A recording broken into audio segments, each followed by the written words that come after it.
Assalamualaikum warahmatullahi wabarakatuh. Halo sahabat Naraya, narasi Raya Anak Muda. Kembali lagi bersama saya di program Arah Bangsa yang pastinya di sini kita akan bahas tentang isu-isu yang tidak hanya ramai diperbincangkan, tetapi juga menentukan arah kemana bangsa ini akan melangkah. Namun sebelumnya di sini saya tidak sendirian, saya dibersamai oleh rekan saya, seorang mahasiswa hukum tata negara. Namanya Fajar, boleh say dulu ke sahabat Naraya. Selamat pagi, sahabat Naraya. Oke, di kesempatan kali ini kita akan bahas tentang sebagaimana sih Gen Z, media sosial, dan kebebasan berpendapat. Memang sebebas itukah mereka untuk berpendapat? Karena melihat di era sekarang nih Mas Fajar nih, di era sekarang kan semuanya serba digital. Kita memberikan informasi, mendapatkan informasi, dan juga berkomunikasi semuanya lewat media digital. Sehingga kita tuh sangat kegiatan ini, tema ini sangat hangat sekali untuk kita perbincangkan karena apa-apa serba digital, bukan? Jadi di balik itu kemudian muncul sebuah pertanyaan yang menarik untuk kita bahas pada kesempatan kali ini. Mengapa masih banyak orang yang takut bersuara? Karena di dunia, di negara kita yang sangat demokrasi ini kan kita tuh diberi kebebasan untuk berpendapat. Benar tidak, Mas Fajar? Ya, betul sekali. Karena memang di negara kita ya, Indonesia, dalam konstitusi, undang-undang dan sebagainya, memang dibolehkan kita selaku masyarakat, terutama anak muda, untuk berpendapat dalam segi hal ataupun bidang apapun. Jadi diperbolehkan. Akan tapi yang mestinya ada batasan-batasannya seperti itu. Oke, benar-benar. Jadi poinnya kita tuh sangat dibebaskan sekali untuk berpendapat. Namun yang saya sangat lihat nih, karena semakin derasnya arus informasi, kita tuh dalam berpendapat juga tidak bisa semena-mena. Ada beberapa apa ya, hal-hal yang perlu kita apa sih namanya tuh kayak perlu kita perhatikan untuk kita berkomunikasi atau untuk kita menyampaikan informasi. Tentunya seorang individu, anak muda ya terutama, dalam menyampaikan suatu pendapat ataupun suatu penyampaian di muka publik, di media sosial tentunya, perlu memahami dampak apa yang akan terjadi setelah dia melakukan menyampaikan pendapatnya itu. Dalam artian ketika kita menyampaikan suatu pendapat di media sosial, tentunya tidak akan semua orang itu pro terhadap pendapat kita, tidak akan semua orang setuju dengan pendapat kita. Yang pastinya dalam suatu dalam dunia publik, ketika kita berpendapat dalam menanggapi suatu hal ataupun permasalahan, problem dan lain sebagainya, itu tentunya tidak selalu pro, pasti ada yang kontra dengan kita. Nah, dampak dari apa yang telah kita sampaikan pastinya akan menimbulkan komentar-komentar, entah itu positif maupun negatif seperti itu. Dan ketika kita mendapati ataupun mengalami hal tersebut, pastinya kita bagaimana respon kita ketika kita diberikan suatu kritikan, diberikan suatu pendapat oleh orang lain tentang apa yang telah disampaikan oleh kita. Ini kita harus berani mengontrol, dan yang jelas pendapat yang diberikan oleh kita anak muda ya, terutama ketika menanggapi suatu hal, itu yang pertama adalah harus bisa dipertanggungjawabkan. Yang pertama adalah harus mempunyai landasan, kemudian yang kedua adalah harus bisa dipertanggungjawabkan, dan masih banyak lagi terkait dengan pasca kita melakukan ataupun memberikan suatu pendapat dan tanggapan di muka publik seperti itu. Oke, sangat menarik nih Mas Fajar. Tapi yang saya lihat sekarang itu banyak sekali generasi Gen Z yang sangat takut untuk bersuara. Mungkin entah mereka tuh takut dijudge atau mereka itu ada di suatu tempat yang mayoritas, sedangkan dia di posisi minoritas. Itu seperti apa kepada Gen Z yang mungkin takut untuk berpendapat gitu Mas Fajar, itu gimana? Ya, tentunya kalau sedikit saya bukan paham ya, sedikit saya melihat arah anak muda sekarang pada kesempatan kali ini sedikit mulai menimbulkan kesadaran ataupun menimbulkan kepeduliannya terhadap menanggapi suatu permasalahan, menanggapi suatu isu sosial. Akan tapi seringkali kalau di kota-kota kecil ataupun kampus-kampus yang tidak terlalu terpandang ataupun tidak terlalu terkenal, banyak anak muda ataupun mahasiswa ketika mau menyampaikan suatu pendapat ataupun suatu suara untuk menanggapi suatu permasalahan ataupun problem yang sedang terjadi, dia merasa takut ataupun merasa kurang berani lah untuk menyampaikan suatu pendapat itu. Padahal substansi dalam kita berpendapat di media sosial ataupun di ruang publik bukan dilihat dari kampusnya apa, bukan dilihat dari latar belakangnya apa, dia dari mana dan sebagainya, kan? Tapi yang dilihat oleh publik adalah bukan siapa yang bersuara, kan? Tapi apa yang telah disampaikan. Apa itu namanya, poin yang disampaikan oleh anak muda, apa ide dan gagasan yang telah dia berikan untuk konsumsi publik, sehingga hal itu jika membuat publik tertarik ataupun misal ketika mendapat suatu pemerintahan, jika itu membuat mereka tertarik, apa yang telah disampaikan dia itu berbobot dan sebagainya, itu poinnya yang diambil oleh media massa, yang diambil oleh publik dan sebagainya, bukan dari latar belakangnya seperti itu. Dan itu yang menjadi yang kebanyakan anak muda tidak pahami. Terkadang ada nih si A misal, saya ini takut berpendapat ini karena saya dari kampus ini, saya dari latar belakang ini dan sebagainya. Padahal poinnya bukan situ, kan? Tapi apa yang telah disampaikannya, poinnya berbobot apa enggak yang telah disampaikan untuk dikonsumsi oleh publik, seperti itu mungkin, sahabat. Nah, ya. Oke, berarti catatan penting itu kita tuh tidak boleh takut karena kita mempunyai latar belakang yang berbeda atau latar belakang yang mungkin notabene dipandang rendah. Tapi seberapa kuat sih gagasan kita atau informasi yang akan kita sampaikan untuk publik, seperti itu ya. Namun dari situ setelah kita nih melihat generasi Gen Z yang sudah sangat cekatan atau udah bisa banget nih untuk memberikan informasi atau menyampaikan gagasannya, namun mereka tuh ada beberapa oknum-oknum yang mungkin tidak suka, yang pasti. Terus di sana malah lebih saling itu membuat keributan atau malah justru menyebarkan ujar kebencian. Nah, itu bagaimana sih? Apakah ada batas antara kebebasan berpendapat dan tindakannya itu justru melanggar hak orang lain, seperti itu? Ya, tentunya ketika kita membuat suatu ataupun memberikan suatu pendapat, memberikan suatu asumsi, tentunya kita tidak boleh melanggar yang namanya hak orang lain. Tidak boleh memberikan ujaran kebencian, tidak boleh mencemarkan nama baik seseorang. Akan tetapi perlu digarisbawahi, selama ketika kita memberikan suatu pendapat, selama itu tidak menyerang hak pribadi orang lain, selama tidak menimbulkan nama baik dan sebagainya, itu boleh saja diperbolehkan. Akan tetapi dalam memberikan suatu pendapat, kembali ke yang awal kita ajarkan tadi, ada etika dan ada prosedurnya. Dalam artian saya sudah sampaikan tadi bahwasanya ketika kita memberikan suatu pendapat dan sebagainya, pasti ada yang tidak setuju dengan kita. Dan pastinya ketika yang dikomentari ataupun kita misal kita mengomentari suatu pemerintahan, pasti ada yang namanya hujatan di media sosial terkait dengan pendukung dari apa yang telah kita sampaikan. Maksudnya pendukung tim kontra lah dengan kita, seperti itu.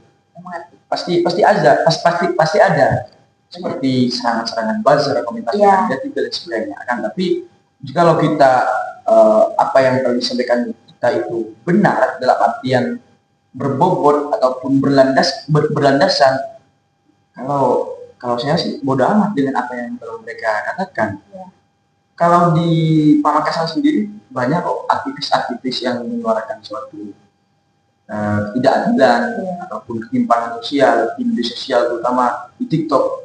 Telah kita lihat bersama ketua-ketua BEM, ketua-ketua organisasi eksternal dan sebagainya ketika menanggapi suatu permasalahan di media sosial, terutama TikTok ini saya sering temui banyak ujaran kebencian dalam bahasa Maduranya itu dem akhirat, mentara betis TV dan sebagainya, banyak dem akhiratnya cair dan sebagainya. Padahal poinnya bukan situ. Kalau saya berikan suatu tanggapan di media sosial terkait dengan ketidakadilan, meskipun orang mau berkata apa, selama saya benar, saya mah bodo amat, seperti itu. Selama yang penting kita mempunyai landasan, poinnya sih. Benar-benar. Jadi kita tuh sebagai Gen Z juga tidak perlu mendengarkan orang-orang lain apabila orang lain itu juga ngerasa seperti apa sih, karena hal tersebut itu juga terpicu karena kontra saja ya Mas ya. Padahal sebenarnya yang kita sampaikan atau yang mahasiswa itu utarakan itu udah sesuai dengan fakta dan juga pasti udah mengkaji data terlebih dahulu sebelum terjun nih Mas ya. Namun di sini kita tuh melihat isu sekarang kan ya banyak hal-hal yang sangat hangat diperbincangkan kayak MBG, terus BBM naik. Itu kebanyakan mahasiswa itu terlalu FOMO Mas, kayak terlalu ikut-ikut media sosial, arus media sosial. Bahkan karena kan kebanyakan mereka tuh tidak mengkaji terlebih dahulu. Ya, itu malah mereka tuh ya udah sosmednya mereka keluar itu FYP itu ya udah mereka ngikuti alur itu. Yang pastinya tuh mereka malah dikekang atau disetir oleh media sosial mereka. Nah itu kan justru sangat membuat generasi itu sangat hancur ya, karena kan mereka tuh tidak langsung mengkaji sendiri datanya, tapi justru malah mereka tuh hanya memprioritaskan pada apa yang mereka lihat di media sosial tanpa harus mengecek kebenarannya, faktanya seperti itu. Ya, ini menarik. Ini menarik. Ya betul sekali. Sekarang Indonesia sedang mengalami isu-isu nasional. Dalam artian kalau saya sih selaku anak muda ketika menanggap lebih ke ketika saya melihat suatu permasalahan ataupun seperti yang kamu sampaikan tadi FYP ya di TikTok, FYP di TikTok, di Instagram atau media sosial lainnya. Kalau saya pribadi saya tidak langsung menanggapi secara mentah, dalam artian saya tidak mengambil secara mentah-mentah argumen yang telah disampaikan ataupun yang telah ada di TikTok itu. Perlu ditelusuri kembali nih. Misal kita baca berita ataupun artikel pendapat tokoh nasional dan lain sebagainya. Tentunya kita tidak boleh memandang dari satu sisi. Harus kita pandang dari sisi lain yang berbeda. Biar kita tahu nih menurut si A ini begini, menurut si B ini begini, mana yang paling benar. Tapi kebenaran sejati tentunya adalah milik kita pribadi. Tapi saya tidak mau menanggapi ataupun tidak mau pro kontra terkait isu terkini ya. Tapi saran saya ketika kita melihat suatu permasalahan kayak yang kemarin, yang sekarang ataupun kemarin sempat viral, kemarin itu ada namanya pesta apa itu? Pesta babi ya. Kalau yang sekarang yang sedang berlangsung isu nasional adalah MBG dan sebagainya. Ya, tentunya kita dalam melihat situasi negara saat ini kita tidak boleh melihat dari satu sisi. Harus kita pertimbangkan terlebih dahulu. Siapa tahu dengan adanya isu nasional seperti ini ada maksud ataupun ada visi misi terselubung atau ada visi misi besar dari suatu negara kita ataupun pemerintah kita mempunyai suatu misi seperti ini. Pokoknya kita tidak boleh melihat dari satu sisi. Harus melihat dari sisi yang berbeda. Biar kita tahu kebenaran ataupun fakta yang sedang terjadi di lapangan seperti itu. Tapi kalau membahas terkait dengan masalah isu-isu yang sedang terjadi seperti peristiwa BMPG dan sebagainya, kita tidak bisa bicarakan secara singkat dalam forum ini. Karena memang tidak beres ataupun tidak, arah diskusi kita bukan di situ ya. Lebih ke gimana sih? Karena Gen Z itu kebanyakan disetir aja sih Mas, gitu. Dan salah satunya pada isu-isu terkait hal tersebut. Kemudian Mas Fajar ini selaku mahasiswa hukum tata negara, bagaimana Anda melihat peran media sosial itu? Sudah.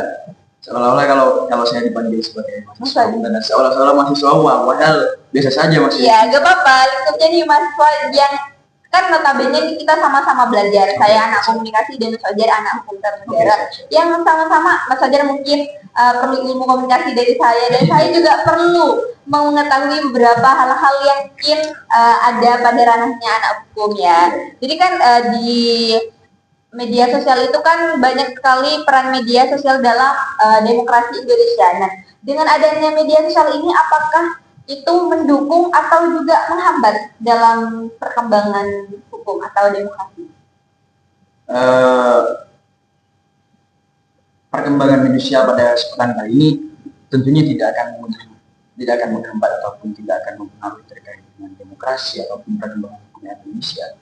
Tentunya kalau menurut kacamata pribadi saya, justru dengan adanya media sosial dan sebagainya, seperti TikTok, Instagram dan sebagainya, kebebasan berpendapat lebih terjamin, ataupun ketika kita mau melihat situasi atau menanggapi suatu masalah itu lebih mudah, dalam artian aksesnya lebih cepat. Tentunya kalau dalam pembahasan demokrasi itu kan dari rakyat, oleh rakyat, untuk rakyat. Dalam artian ketika dengan adanya media sosial ini, pemerintah dalam melihat situasi yang sedang terjadi di bawah itu seakan-akan lebih gampang. Karena siapa sih sekarang yang nggak megang HP? Anak bocah SD yang usia berapa tahun aja itu sekarang udah pegang. Iya, benar. Tentunya dalam menanggapi hal tersebut, pemerintah seakan-akan mungkin lebih mudah. Akan tapi yang menjadi sulit dalam kita menjadi zaman sekarang ini adalah mengkontrol ini, ataupun kontrol media sosial. Tentunya kan media sosial ini sangat berbahaya, tidak ada batasan-batasan dalam berekspresi, dalam mencari suatu permasalahan, dalam mencari, pokoknya tidak ada batasan-batasan kalau di media sosial. Sehingga kalau masih terlalu dini itu mungkin sangat berbahaya. Tapi kalau terkait dengan mempengaruhi terkait dengan demokrasi ataupun hukum kita, itu mungkin menurut saya sih tidak. Karena meskipun media sosial mau bagaimanapun, tetap saja hukum positif itu akan tata laksana, dalam artian tidak akan mempengaruhi. Karena media sosial sendiri mempunyai undang-undang ataupun aturan yang tertulis di negara kita, yaitu undang-undang ITE ya. Apalagi dengan demokrasi. Tapi mungkin ada pendapat yang lebih berbeda menurut Mbak atau menurut teman-teman sahabat Naria, itu saya bilang ini hanya sebatas kemampuan saya. Selaku mahasiswa biasa. Silakan. Mungkin ini akan menjadi pertanyaan terakhir untuk sesi arah bangsa pada kesempatan kali ini. Mungkin Mas Fajar bisa menyampaikan kepada generasi Indonesia saat ini, khususnya Gen Z, agar mampu menggunakan suara untuk membawa perubahan Indonesia ke depannya, bukan untuk hanya semata-mata untuk tenar aja. Ya.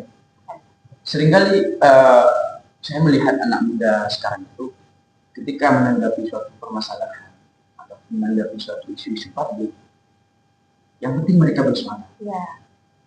Tapi ketika ditelusuri poin ataupun bobotnya itu tidak ada. Itu yang menjadi permasalahan sekarang.